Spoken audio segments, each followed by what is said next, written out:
చాలా బాగుంది. డైలీ వస్తుంటాను, ప్రతి ఒక్కటి బాగుంది ఇక్కడ. బాగుంది, చాలా బాగుంది. రెగ్యులర్ కస్టమర్ ఇక్కడ, రెగ్యులర్ వస్తుంటారు. రెగ్యులర్ వస్తుంది. Hey guys, welcome to Dinesh ultimate creations. Right now present అయితే మన నెల్లూరులో ఉన్నటువంటి ఎన్టీఆర్ పార్క్ అయితే వచ్చేసాం. అండ్ బేసిక్ గా బ్యాక్ సైడ్ ఏంటి బాగా హంగు ఆర్భాటాలతో కనిపిస్తుంది, మంచిగా అన్ని చూస్తున్నారు కదా. So obviously Shri Karthikeya spicy kitchen అనమాట. సో మ్యాటర్ ఏంద్రా అంటే ఇక్కడ పార్క్ వచ్చామా, పానీపూరి తిన్నామా, బయటకు వచ్చామా, ఐస్ క్రీమ్ తో పాటు డ్రింక్స్ తాగామా అని చెప్పి చుట్టూ సైట్ సీయింగ్ చూసుకొని హ్యాపీగా ఏదో చిన్న చిన్న తినుబండారాలు తినేసి అలా వెళ్ళిపోతారు అనమాట. ఎందుకంటే బేసిక్లీ పార్క్ వచ్చిన వాళ్ళ మైండ్ సెట్ అలానే ఉంటుంది.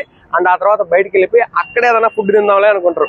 కానీ బేసికల్లీ మనం మట్టిలో మాణిక్యాలని వెలికి తీసినట్టు ఎక్కడ ఫుడ్లు బాగుంటాయని ఎదిగితే ఇదిగో ఈ స్పైసీ కిచెన్ పేరు కూడా వచ్చిందనమాట లిస్ట్ లో. లోపలికి వెళ్ళాక ఎలాంటి టైప్ ఆఫ్ ఫుడ్స్ అంటే బేసికలీ దమ్ బిర్యానీ, అలా వేడి వేడిగా దమ్ బిర్యానీ తింటూ ఉంటే నా సావిరంగా పొగలు కక్కుతూ ఉంటే పక్కన ఒక థమ్స్అప్ పెట్టుకొని చెప్తే మామూలు విషయం కాదులే, బంబోళ జంబా అబ్బా జబ్బా దెబ్బ. ఇక్కడ ఒక బిర్యానీ కాదు, మంచి మంచి ఐటమ్స్ ఉంటాయి. సాయంత్రం అయితే తండూరి ఐటమ్స్ ఉంటాయి, మనలాంటి వాళ్ళ కోసమే అనమాట. స్టార్టర్లు గేటర్లు అన్ని మంచిగా అరేంజ్ చేసి ఉంటారు అనమాట.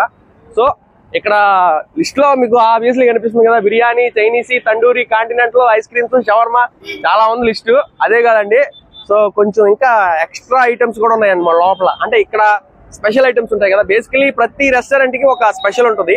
ఈ రెస్టారెంట్ లో ఏం స్పెషల్ ఉంది అనేది లోపలికి వెళ్ళి వారి మాటల్లో మరిన్ని విశేషాలు అడిగి తెలుసుకుందాం, వచ్చేయండి. రైట్, సాయి గారు అయితే మనతో పాటు ఉన్నారు. సో ఆబ్వియస్లీ ప్రతి ఒక్క రెస్టారెంట్ లో స్పెషల్ ఐటమ్స్ అంటూ పర్టికులర్ గా ఉంటాయి. సో ఆ ఐటమ్స్ గురించి సాయి గారి మాటలో తెలుసుకుందాం. హాయ్ అండి. హాయ్, ఎలా ఉన్నారు? చాలా బాగున్నాను. సో నేను చాలా స్పెషల్ ఐటమ్స్ అయితే విన్నా. నాకు తెలిసి రాజు గారి కోడి వేపుడు వేపుడు అయితే చాలా ఫేమస్ అంట. నాకు అంటే మౌత్ నాకు తెలిసిపోతుంది కదా, పబ్లిసిటీ ఇన్స్టాగ్రామ్స్ లో అలా విన్నాను. అండ్ నేను కూడా రియల్ టైమ్ ఎక్స్పీరియన్స్ వచ్చి ఒక ఐటమ్ టేస్ట్ చేశాను. దాంట్లో మటన్ బిర్యానీ కూడా నచ్చింది. సో మోర్ ఓవర్ ఇంకా ఎలాంటి స్పెషల్ ఐటమ్స్ ఉన్నాయి ఇక్కడ? మన దగ్గర బేసికల్లీ సీ ఫుడ్ ఐటమ్స్ కూడా బాగుంటాయి. చిల్లీ ఫిష్ కానీ, అపోలో ఫిష్ కానీ, ఓకే, అంటే ప్రాన్స్ కానీ. నెల్లూరు అంటే చేపలు అంటే నెల్లూరు కాబట్టి దాంట్లో అపోలో ఫిష్ అంట. అసలు ముళ్ళు ఉండదుగా? ముళ్ళు ఉండదు. మరి చిల్లీ ఫిష్ లో కూడా ముళ్ళు ఉండదు. ఫిష్ ఐటమ్ లో దేంట్లో ముళ్ళు ఉండదు. ఓకే, ఇప్పుడు వింటే మహాభారతం వినాలి, తింటే గారెలే తినాలి అని చెప్పేది అప్పుడు సామెత. ఇప్పుడు మా నెల్లూరుకి వస్తే మాత్రం మీరు చేపలు పులుసు తినాలయ్యా. అక్కడ పర్టికులర్ గా అపోలో ఫిష్ అయితే చాలా బాగుంటది. So anyway, okay, food items లో పర్టికులర్ గా సీ ఫుడ్ గురించి చెప్పారు. అండ్ బిర్యానీస్ కూడా మన దగ్గర మటన్ బిర్యానీ కానీ, ప్రాన్స్ బిర్యానీ కానీ, types of biryanis almost 17 types ఉన్నాయి మన దగ్గర. బిర్యానీ 17 టైప్స్? పెద్ద లిస్టే ఉందిగా. Lollipop biryani, wings biryani. Okay okay, chicken items లో డిఫరెంట్ ఐటమ్స్ ఉన్నాయి చాలా రకాలు. అండ్ మెయిన్ స్టార్టర్స్ లో పర్టికులర్ గా చికెన్ పాయింట్ ఆఫ్ వ్యూలో స్టార్టర్స్ ఏ బాగుంటాయి. చికెన్ పాయింట్ ఆఫ్ వ్యూలో మనకి ఈ రాజుగారి కోడి వేపుడు అనేది చాలా ఫేమస్ అయింది. మళ్ళీ ఇంకా లాలీపాప్ రోస్ట్ అనే కానీ, మళ్ళీ ఇంకా చిల్లీ చికెన్, చికెన్ 65 ఇవన్నీ రెగ్యులర్ గా తింటూ ఉంటారు కస్టమర్. పిల్లల కోసం అయితే కనుక మేము వైట్ చికెన్ అని చెప్పేసి అని కొత్త డిష్ మొన్ననే ఇంకొకరికి ఇచ్చాము. పిల్లల కోసం మాత్రమే. సో కూడా చాలా మంచి రివ్యూస్. వాళ్ళకి డైజెషన్ త్వరగా అవ్వాలన్నా, అంటే స్పైసీనెస్ అనేది కొంచెం తక్కువ ఉంటూ మంచిగా వాళ్ళకి ఎంజాయ్ చేయాలని ఫుడ్. ఎక్కువ మసాలా వేయకుండా మీడియం గా. Okay, super. అంటే ఆరోగ్యాన్ని కూడా దృష్టిలో పెట్టుకున్నారు అనమాట. దానికి తోడు కేటగిరీ వైజ్ అంటే పిల్లలకంటే ఇప్పుడు బేసిక్లీ లవర్స్ కి ఆప్షన్ ఉంది. సో అంటే వాళ్ళు వచ్చినప్పుడు అంటే లవర్స్ అని కాదు కానీ యూత్ కి అయితే మటుకు మంచి స్పైసీగా ఉండడానికి అన్నట్టుగా మేము ఈ రాజుగారి కోడి ఏదైతే ఉందో దానికి పేరుకు తగ్గట్టు స్పైసీగా మనకి ఇక్కడ ఫుడ్ అయితే దొరుకుతుంది అనమాట, అన్ని ఎలిమెంట్స్ లో. సో ఫుడ్ అంటే ఇంకా చికెన్, మటన్, ఫిష్ అన్ని ఉన్నాయి అనుకోండి. సో వెజ్ కేటగిరీలో వెజ్ మనకి వెజ్ బిర్యానీ ఉంటుంది, పనీర్, మష్రూమ్, మళ్ళీ ఇంకా బేబీకార్న్, అన్ని టైప్స్. బేబీ కార్న్ కూడా. ఓకే, ఫ్రైడ్ రైస్ అవ్వచ్చు, మళ్ళీ ఇంకా బిర్యానీ అవ్వచ్చు, ఏదన్నా అవ్వచ్చు. సో ఓవరాల్ గా అన్ని ఐటమ్స్ అయితే అన్ని కవర్ చేస్తాం. Nice to meet you. Thank you. Right, లోపలికి రాగానే ఇంటర్ఫేస్ చూస్తే మనకి నేచర్ తో మంచిగా ప్రకృతి అందాలతో వెల్కమ్ చెప్తున్నారు.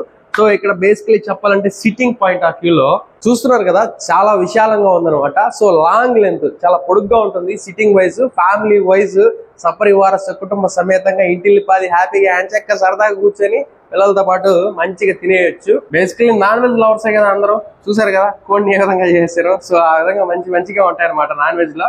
So chicken roast, chicken tikka అట్లా చెప్తూ ఉంటే చాలా ఉంటాయి.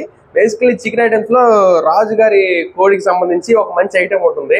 దాన్ని అయితే మంచిగా టేస్ట్ చేయండి ఈసారి. పలావ్ అయితే బాగుంటుంది. ఐ మీన్ ఫ్రై పీసెస్ అంటే డిఫరెంట్ గా, ఆఖరికి బిర్యానీలో వింగ్స్ బిర్యానీ అనేది కూడా చాలా బాగుంటుందంట. గేమ్స్ పాయింట్ ఆఫ్ వ్యూలో అవుట్డోర్ కంటే ఇండోర్ అంటే మొబైల్ పట్టుకుని ఎక్కువ ఆడేస్తున్నారు కదా గేమ్స్ యువత అంతా. సో చూస్తున్నారు కదా, ఇంతకీ ఈ గేమ్ ఏంటో తెలిస్తే కామెంట్ సెక్షన్ లో కామెంట్ చేయండి. సో అందరికి బాగా ఇంట్రెస్టింగ్ గా ఉండాలని అంబియన్స్ కూడా మంచిగా ప్రొవైడ్ చేశారు. సో నాన్ వెజ్ లవర్స్ కోసం అలా కోల్డ్ని అంటే వెయిట్ చేస్తూ ఉంటారు కదా, ఈ లోపల కోల్డ్ చూసుకొని హ్యాపీగా కొంచెం క్రేవింగ్స్ వచ్చేస్తాయి అనమాట. సో మంచిగా కడుపు నిండా తినడానికి కొంచెం ఎనర్జీ బూస్ట్ వస్తుంది. అండ్ అదేవిధంగా గేమ్ లవర్స్ చాలా మంది ఉంటారు కాబట్టి ఆబ్వియస్లీ వాళ్ళ కోసం ఇలాంటి పోస్టర్ కూడా పెట్టారు. సూపర్ మ్యాన్, స్పైడర్ మ్యాన్, ఇలా ఇంతమంది మ్యాన్లలో మీకు ఏ మ్యాన్ ఇష్టమో కూడా కామెంట్ చేయండి. అంటే బేసికలీ చిన్న పిల్లల్ని దృష్టిలో పెట్టుకుని వాళ్ళకి కొంచెం కళ్ళకు కనువిందుగా ఉండాలి కాబట్టి దానికి తగ్గట్టు అంబియన్స్ ని కూడా మంచిగా సెట్ చేశారు. అండ్ మోర్ ఓవర్ చెప్పాలంటే వెజిటేరియన్ ఐటమ్స్ లో కూడా చాలా మంచి ఐటమ్స్ ఉన్నాయన్నమాట. ఇందాక సాయి గారు ఆల్రెడీ చెప్పారు, బేసికలీ ఆయన ఇంట్రోవర్ట్ అనమాట, కొంచెం సిగ్గుపడుతున్నాడు బిడియంతో. సో వెజ్ లో చాలా మంచి ఐటమ్స్ ఉన్నాయి. ఆ పన్నీర్ కి సంబంధించి సో ఫేవరెట్ కదా ది మోస్ట్ అందరూ. సో పన్నీర్ కి సంబంధించి, అదేవిధంగా మష్రూమ్ కి సంబంధించి, ఎందుకంటే ఇప్పుడు నాన్ వెజ్ తినలేని వాళ్ళు ఎవరైతే ఉన్నారో అప్పుడు చాలా డేస్ అంటే ఈవెన్ నాన్ వెజిటేరియన్స్ అయినా కూడా ఇప్పుడు నవరాత్రులని లేకపోతే కార్తీక మాసం అని ఇలా ఉంటుంది కదా. సో ఇలాంటి సందర్భాల్లో మీరు వెజ్ లో కూడా మంచి ఫుడ్ ని ఆస్వాదించాలన్నా కూడా ఇక్కడికి వచ్చేయచ్చు, ఎందుకంటే టేస్ట్ అంత బాగుంటుంది కాబట్టి. ఎప్పుడు ఒట్టిగా బిర్యానీ తినే నేను ఫైనల్గా మొత్తానికి గ్రేవీ కూడా వేసుకున్నాను, ఎందుకంటే ఇక్కడ గ్రేవీ కూడా చాలా టేస్టీగా ఉంది. జస్ట్ నేను చెప్తే నమ్మరు కదా, అందుకే ఇక్కడికి వచ్చిన కస్టమర్స్ రివ్యూస్ కూడా తీసుకున్నాను. అందరూ చాలా బాగా నచ్చింది అని చెప్పి అది పనిగా చెప్తూ వచ్చారు. ఎస్పెషల్లీ ఇక్కడ ఫుడ్ తో పాటు వీళ్ళ రిసీవింగ్ కూడా చాలా అంటే చాలా బాగుంది. సగం దానికి అందరూ ఫిదా అవుతున్నారు అనమాట. సో ఎనీవే ఈసారి మన నెల్లూరుకి వస్తే మాత్రం ఎన్టీఆర్ పార్క్ దగ్గర ఉన్న కార్తికేయస్ స్పైసీ కిచెన్కి అయితే వచ్చేసేయండి. హ్యాపీగా ఎంచక్క సరదాగా సపరివార కుటుంబంతో వచ్చి మంచిగా లాగిచ్చేసేయండి. సో మళ్ళీ మరిన్ని విశేషాలతో మరో వీడియోలో కలుసుకుందాం. ఇప్పటి వరకు ఎవరైనా మన ఛానల్ సబ్స్క్రైబ్ చేసుకోకపోతే వెంటనే సబ్స్క్రైబ్ చేయండి, లైక్ చేయండి, కామెంట్ చేయండి, షేర్ చేయండి. Thank you, love you, by by.